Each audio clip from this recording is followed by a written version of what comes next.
Hello and good evening and welcome to another episode of MoFIT Talks episode 6. Today we're going to cover about some frequent questions that people ask me is that how long should I spend at the gym?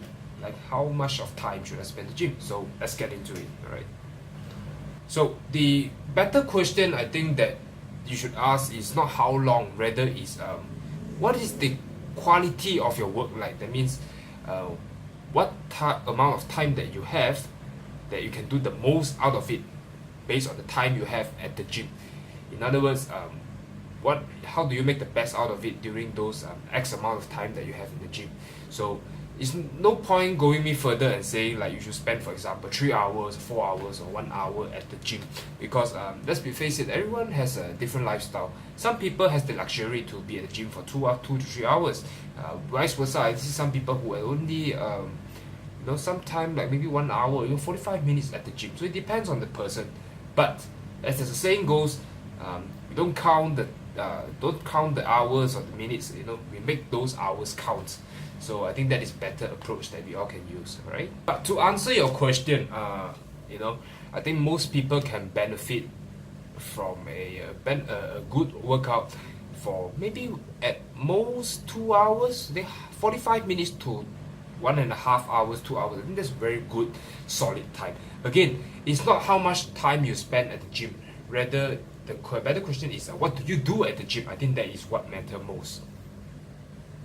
The problem with some people is that they go to the gym every day, or they go like 4 to 5 times a day, and they spend like 2-3 hours in the gym, but they still don't get to see the changes of the body that they wish to. But there's a lot of factors. Assuming they're eating right, they're sleeping, their recovery is good, the training is great. I think most people sort of dibble and dabble around those times. I'll give you an example. I see some people who are at the gym for 2 hours, but they spend 5 minutes talking on the phone, 5 minutes chit-chatting, another 6 minutes doing a phone call, 2-3 minutes checking out on girls, and they do the workout is only like out of the 1 hour, maybe it's only like 20 minutes or even lesser than that. Alright, again, provided the training is efficient enough. Some people just do a few reps, sweat, and then just go home. I think it can be better. So there's a good news for you all is that based on my observation and also training my clients, I will put the average as follows, alright, just to give you a rough kind of answer. So a good point to start is that if you can come to the gym around 2 to 4 times a week, training around 1 to 1.5 hours, I think that is very beneficial, or should I say, it's good enough to get my clients results. Even using myself for example, the most I train is 2 hours. That one also I take a little bit of my sweet time, so to speak. But most of the time I'll spend like 1 hour, 1.5 hours, I should be all done already. Again, there's a lot of factors that we take into consideration. For example, the amount of volume that people do. If someone who is new, probably he or she, the workout is very fast because they're still new. You don't really have to do a lot of weights. You can just do a lot of reps and just get into it. But if I use let's say an Olympic weightlifter, for example, they will spend 2-3 hours at the gym for a couple of reasons. Number one, that is their rice bowl, not your rice bowl, right? So that is the reason number one. But reason number two, on a serious note, is that because the volume that they handle is a lot, it takes a longer time for them to recover because they are a stronger individual.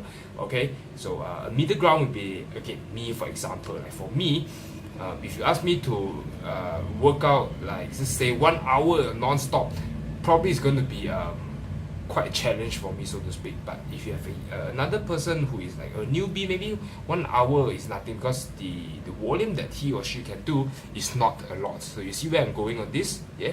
So in conclusion, what I mean by saying that the effort, so to speak, the effort, I'm not talking about like a go big or go home bro, that kind of mentality, or the vice versa. It's not like sweat is fat crying, or no pain no gain, that kind of meaning. What I'm trying to say is every effort that they put in the gym is quite productive.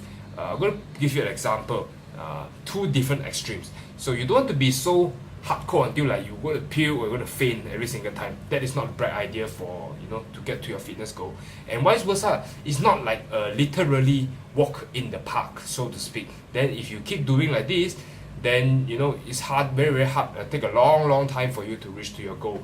So the best ground personally is the middle ground. In other words, you are doing, you know, every rep you do, for example, you take out the bar, you do a squat. Every rep you do, you know, for example, 8 reps, you know, rep 1 to 8. Every rep, you know, like it's like you are doing some job. It's not like just super easy, or it's not like so heavy that's going to crush you and you're going to die in front of the barbell. No, these are the things that you want to avoid, so to speak. Now we talk about, we just now talk about, you know, how much time should you spend. So I told you most people can benefit around 2 to 4 days, and most people can work out for around, you know, 45 minutes to 1.5 hours. I think that's a sweet spot. You know, anything more than that will be too tiring for you, or anything lesser than that is just, you know, let's face it, it's not going to get a lot of results. But as the saying goes, insanity is doing the same thing over and over again, expecting same results. So you once in a while you can just change. You know, if you think half an hour is kind of your thing, go ahead, try it, no problem. But vice versa, you think that, you know, you just can finish it very fast, you know, then so be it. Because, or maybe you, especially if you are those type that you train before you're going to work, then obviously there's a bit of rushing, so to speak. Or vice versa, if you finish your work already when you go and train, then you have a lot of time. Then it depends on you. The best time to train, if you ask me, is the time that you can train. Okay, so this also brings me to the topic I'm going to share with you. So another question that most people ask is, Mission, what is the best time to train? In the morning or in the night or in the afternoon? Well, my answer to this is very easy, to your surprise. The best time you can train, that will be the best time that you will get the best result out of it. So for example, if you are not a morning kind of person, right, waking up out of the bed is just a huge challenge for you. Then, or you, after work, if you have a bit more time, then by all means do it in the evening. Vice versa, if you're that kind of person, you just want to, when you wake up in the morning, that's your best state, you know, you're working out, that's your best time, and you will get the most energy out of it, you know, because after work you're just tired, you just want to go home and sleep. By all means, I'm all for it also, so go and do it in the morning. So there is no best or worst time. You do it at lunchtime. Lunchtime is the only time you have, and that prevents you to overeat, you know, during your lunch hour. Then by all means, if that is what you want, go ahead. So remember, there is no perfect timing. The most perfect timing is the timing that you can follow, and that, my friend, is very different for every individual. Okay, and I respect that. So if you're new to the gym, you want to make your first step to the gym, my recommendation is follow number 1. Find that time that you are less stressed at. You know, like for example, I'll give you the example. If morning is just not your thing, never mind, keep yourself less stressed, least stress as possible. Go to the gym and do whatever that you sort of like. Okay, whether it's a cardio or even doing some weight training, your choice. Because it's just still new. Make yourself like the gym. And that is how, if you like the gym, you love the gym, you don't feel like it's a chore. You don't feel like it's a chore, then you can make it a habit. And when you make it a habit, then you don't feel like there's dragging your feet to go to the gym every day. That is, my friend, the key to success. To be consistent, and to most importantly, you progress from time to time. Okay, so that's all for me today. If you have any other questions regarding questions like this, or any other things that I'm able to help you to make your first your opportunity or your first step initiative towards training, feel free to, you know, just you can comment me, or you can find me on social media. I'll put all the link below. So if you have any question, you can just find me. So that's it for now. I hope you have a good day. Thank you for your time, and that's it. I'm gonna see you. Bye bye, and stay MoFIT.